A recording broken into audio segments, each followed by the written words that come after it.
एक सामान्य से दिखने वाला बल्ब जो कुछ ही सेकंड में बिजली के माध्यम से हमारे कमरे में रोशनी कर देता है। लेकिन क्या आप जानते हैं, जब इस साधारण से दिखने वाले बल्ब का आविष्कार हुआ था तो यह किसी चमत्कार से कम नहीं था, क्योंकि बिजली की खोज के बाद उसका इससे अच्छा प्रयोग और कहीं भी नहीं किया जा सकता था।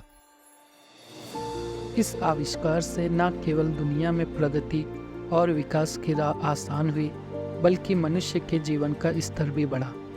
आइए जानते हैं इन्वेंशन ऑफ इलेक्ट्रिसिटी के बारे में, जिसने पूरी दुनिया से स्वरूप को बदल कर रख दिया। क्या आप जानते हैं कि तेजी से बदलती इस दुनिया में अगर इलेक्ट्रिसिटी की खोज ना होती तो आज हमारी लाइफ स्टाइल कैसी होती?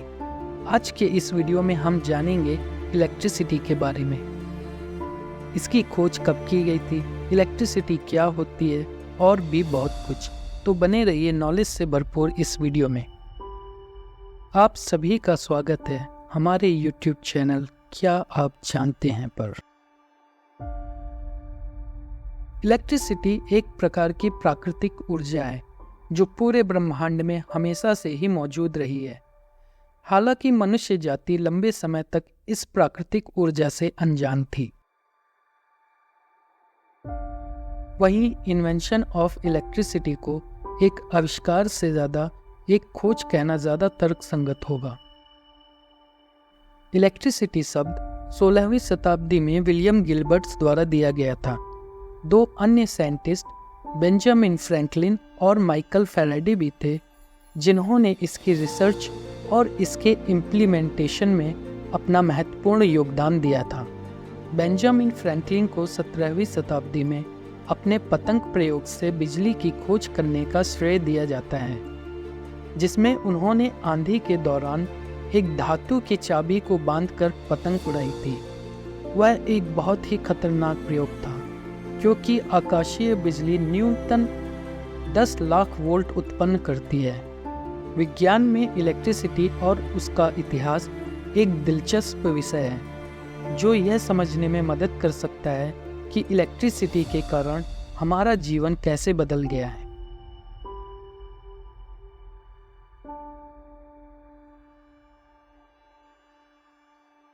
इलेक्ट्रिसिटी क्या है? अगर हम सरल शब्दों में कहें तो फ्लो ऑफ इलेक्ट्रॉन को ही इलेक्ट्रिसिटी कहा जाता है। इलेक्ट्रिसिटी के बुनियादी सिद्धांतों को समझने के लिए हमें एटम को समझना होगा। कई सारे एटम मिलकर मॉलिक्यूल्स बनाते हैं, जो उस पदार्थ का निर्माण करते हैं जिसे हम देख और छू सकते हैं। एटम मुख्यतः 3 पार्टिकल से मिलकर बने होते हैं: इलेक्ट्रॉन, प्रोटॉन और न्यूट्रॉन। एक एटम में एक सेंटर होता है जिसे न्यूक्लियस कहा जाता है। इस न्यूक्लियस में पॉजिटिव और जीरो चार्ज पार्टिकल होते हैं।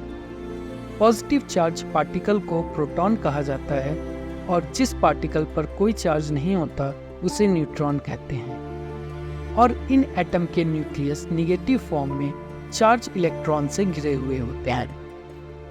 हर एक एटम में इलेक्ट्रॉनों की संख्या आमतौर पर प्रोटॉनों की संख्या के बराबर होती है। जब प्रोटॉन और इलेक्ट्रॉन के बीच संतुलन बल एक बाहरी बल से अपसेट होता है तो एक परमाणु एक इलेक्ट्रॉन प्राप्त कर सकता है या फिर खो सकता है। जब इलेक्ट्रॉन एक एटम से खो जाते हैं तो इन इलेक्ट्रॉनों की मुक्त गति एक करंट फ्लो पैदा करती है, जिसे इलेक्ट्रिसिटी कहा जाता है।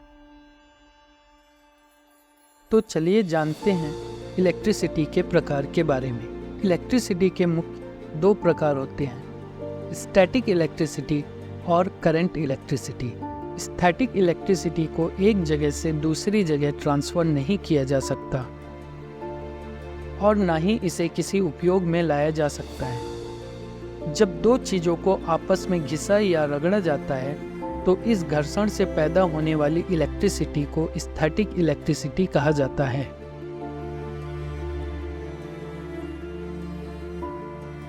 क्या आपने कभी अपने सिर पर गुब्बारा रगड़कर अपने बाल खड़े किए हैं? क्या आप कभी मोजे पहनकर कालीन पर चले हैं और दरवाजे के हैंडल से आपको झटका लगा है? ये स्टैटिक इलेक्ट्रिसिटी के उदाहरण हैं। तो आइए जानते हैं कि ऐसा क्यों होता है। जब दो वस्तुओं को आपस में रगड़ा या घिसा जाता है तो इलेक्ट्रॉन्स एक वस्तु से निकलकर दूसरी वस्तु में चले जाते हैं, जिससे उन दोनों वस्तुओं में इलेक्ट्रॉन्स का संतुलन बिगड़ जाता है। इलेक्ट्रॉन्स के इस असंतुलन को ही स्टैटिक इलेक्ट्रिसिटी कहा जाता है। वहीं current electricity flow of electrons को कहा जाता है। स्टैटिक इलेक्ट्रिसिटी के बिल्कुल विपरीत करंट इलेक्ट्रिसिटी को आमतौर पर कॉपर वायर या अन्य किसी इलेक्ट्रिसिटी कंडक्टर के जरिए एक जगह से दूसरी जगह आसानी से भेजा जा सकता है। करंट इलेक्ट्रिसिटी को घरों, ऑफिस, इंडस्ट्रीज आदि जगह पर उपयोग में लाया जाता है। चलिए अब ये भी जान लेते हैं कि इलेक्ट्रिसिटी का प्रोडक्शन कैसे किया जाता है, ताकि इसे हम अपनी रोज़मर्रा की ज़िंदगी में आसानी से इस्तेमाल कर सकें। इलेक्ट्रिसिटी को विंड मिल्स में हवा के द्वारा, सोलार पैनल्स में सूर्य के प्रकाश का उपयोग करके, डैम्स में पानी का उपयोग करके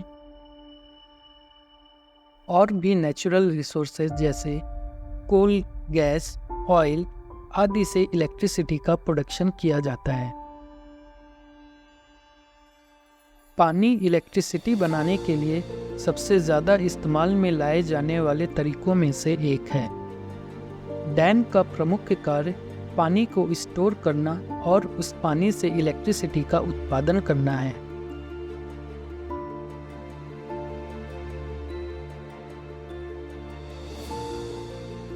इन डैम में जनरेटर और टरबाइन लगे होते हैं। अब पानी के फ्लो को तेजी के साथ छोड़ा जाता है। तेजी से छोड़े गए पानी के कारण टरबाइन घूमने लगती है और फिर टरबाइन में लगा जनरेटर का रोटर भी घूमने लगता है, जिससे इलेक्ट्रिसिटी का उत्पादन चालू हो जाता है और फिर इलेक्ट्रिसिटी हाउस के माध्यम से इसे हमारे घर तक पहुंचा दिया जाता है।